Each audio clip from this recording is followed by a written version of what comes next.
And look at this, we got a new patch. And small spoiler here, this patch is freaking amazing. We have some new content, added a keychain pile to the frog dungeon lobby, allows you to claim keychains in exchange for key fragments earned from dungeon runs. The main purpose of this is so that Happy Hour indirectly give more keychains, since it doesn't give 20x keychain, but it does give 20x keychain fragments, and added the final vial type, the 1 billion cost Blood-Crown Vial. Not sure what this is. Oh, I see. You need 1 billion of any resources to get this upgrade. I see. And this is what the keychain pile looks like. 40 for a crappy one, 120 for a good one, and 300 for an expert one. I'm still rank 18, by the way. I have not done any happy hours. And then we have some player request. Free teleports in between towns if you buy the World 3 item from shop. So you go here to the shopkeeper. Oh, not that one.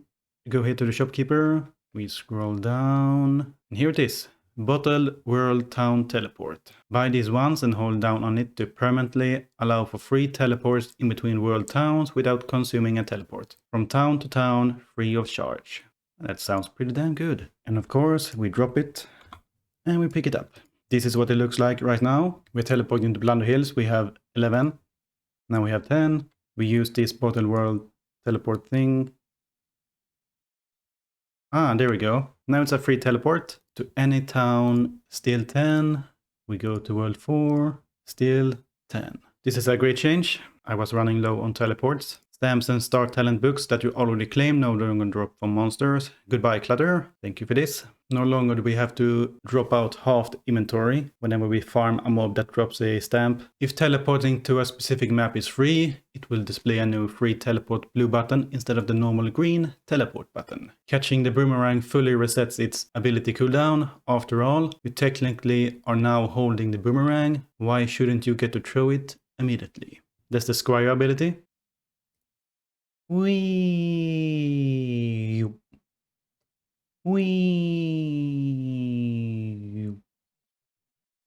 Yeah, it works fine as long as you're not moving. You catch it every time. But if you're moving, as you can see here, you will not catch it. Then you have the usual timer.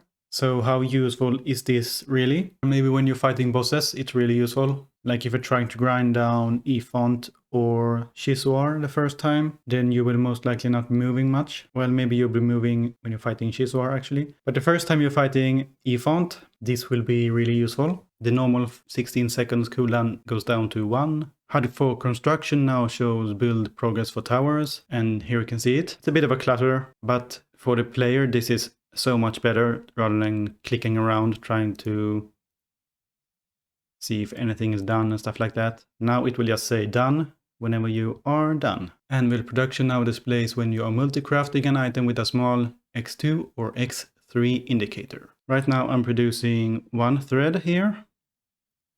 Now I'm producing 2 thread and 3 threads. You just simply spam this hammer if you want to increase the production of something. Before we had to kind of put something here to double check that it's working. I mean, you can easily see it in the threads that it goes really quickly, but here it's a bit harder to see if it's ×3 or ×2. But now, no longer have to guess. This is a great change. Golden bread now gives % cash for mobs. Get that bread. While the new golden cheese gives shrine charge. I now realize that I could have just made cheese give cash instead and left bread alone, since cheddar also means money. Funny thing is, I have been running with the golden bread here, because this guy is the only one that uses the shrines pretty much. But now we get 4% more money instead. 4.1, 4.8, 114, 142. And then we have some balance changes. Changed homing arrows to have a base range of 325 pixels instead of 225. I think that's a bowman attack. Changed bullseye stamp to be given from Twilight Desert mobs in World 2 instead of the 7-figure follower quest. Well, that is very interesting, as I have not done this quest yet. This used to give 3 stamps, now it only gives 2. But I guess these 2 stamps are still pretty good. I'm lacking in these. The cloud sound only got 300,000 of those, because I only had one character with this specific quest active. Everyone else had either not started it or had a quest before this one that had insta-lab followers. Anyway, now you can easily farm the bullseye stamp for more accuracy. Big Game Hunter Alchemy Bubble had its bonus changed slightly. And this is the Big Game Hunter. Killing a giant monster have a 1% chance to not decrease the giant mob spawn odds, which resets at the end of the week. Mine is only level 1 and it's a big bubble that you have to equip. So I don't really see any need for this. This is good if you are active. I can't really remember what the old version was, but oh well. And then we have some dungeon related changes. Tax Ledger, 8 to 14 cash drop. Rabbit Paw, 3 to 5 drop rate. Hand Lid, 2 to 3 block. Helping Heart, 2 to 3 max damage. Sucker Punch, 25 to 30 crit damage. Thorny Rose, 10 to 13 max HP. Sneaky Cap, 2 to 10% crit chance. Same max cap. Ninja Smoke, 1.5 to 2 seconds. Turtle Shell, 0.1 to 0.3 block gain per block. And 5 to 6 max cap. Dead Book, 0.5 to 0.6 damage and crit chance per unique mob type killed. Armadillo, 1 to 3 base damage per 10 max HP. Bulwark Stone, 25 to 30% block chance. So these were underperforming items that are now being buffed a bit. No items were nerfed. Rather than nerfing the good items, you can just make the crappy items better. And then we have bug fixes. Fixed a bug where the first purple jewel wasn't giving its full bonus. This is the 1.5 mil cooking speed jewel. That's the one you find in the repository right now. Not sure what bonus it gave before, but yeah,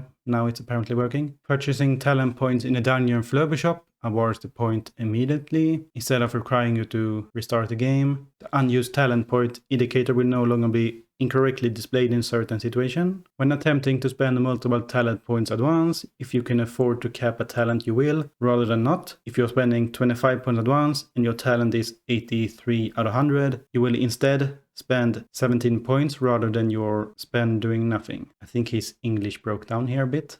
This will make respeccing a lot faster. We can just put on 25 points at once and just spam click all the good skills and we will max them out. We no longer have to mess around with 1 point. Ease access shop icons will now perfectly align with the click hitboxes. Yeah, I had some issues with that. Eventually you learned where to click, but that's good. Party Dungeon RNG upgrades changed their display when at max level as to avoid confusion about if you really maxed them out or not. Remove the inaccessible ghost portal often seen in the Neptune map outside of Shizuar in World 3, while also aligning the off-screen portal indicator for the portal that does exist. Yeah, I think I've seen this ghost portal, and it was a bit confusing, at least the first time. Fixed a bug where, under certain rare circumstances involving opening and closing ease access shops in conjunction with town shop, your game would crash.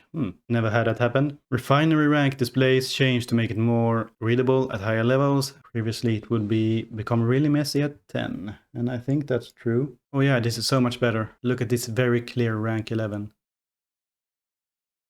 Fix the visual bug involving wizard level required for the next prayer slot display, okay. Class swap token now probably resets all talents across talent presets. I guess this fixes the bug where you sometimes have a squire with shaman skills or something like that. I don't know, maybe. I'm not sure, I never had it happen to me. I never used a class swap token. Equipping weapons while in dungeons no longer counts as you are attacking, meaning you don't need to manually re-engage monsters after. Holy shit, this was such a pain in a dungeon. And this will make the experience in dungeon so much better. Now we can finally auto. And that's all we want to do. Cooking Roadkill Alchemy Bubble now give full bonus as intended. Not sure what it gave before. Tornado and Sizzling Skull Wizard Shaman attack no longer randomly disappear when hitting the edge of platforms. Since I had that happen tons of times, I'm actually gonna check that out. Let's just run to the edge here. Hey, it teleported back. So I guess that works. And I guess we can check out the Shaman as well. So let's stand here. Boom, boom. Well, that just fell down. Let's see if we make it bounce a bit. Boom, boom. Okay, the skull needs some work. Bonus crit damage given by Mega Crit now correctly scales as you level it up. 2 talent library checkout speed bonuses were fixed to give their proper bonus. Ignore overdues was giving 2 times more than it was meant to, and the construction library was giving 80% less than it was meant to. Well, I guess that evens out. Fixed a bug where another Vil expansion achievement given by unlocking Anvil 3 would not be given. People who should have this achievement but don't will be given this achievement upon updating. Extra shrine charge rate given by the star talent Shrine Architect will now probably give its full bonus. Yeah, I never put more than 1 point into that, so that is whatever. But maybe it will be worth putting points into now. Fixed Angelite and Turtle Shell Dungeon RNG items to give the full intended bonus. Not sure what they were before. The really smart Alchemy Bubble now correctly gives bonus fishing XP if fishing is the lowest level. Monster respawn rate now properly affects both Wood Mushroom and Red Mushroom in World 1. Oh, this is really big. No longer will these 2 monsters be a pain to farm. And at the Wood Mushrooms I kill 7,900 per hour.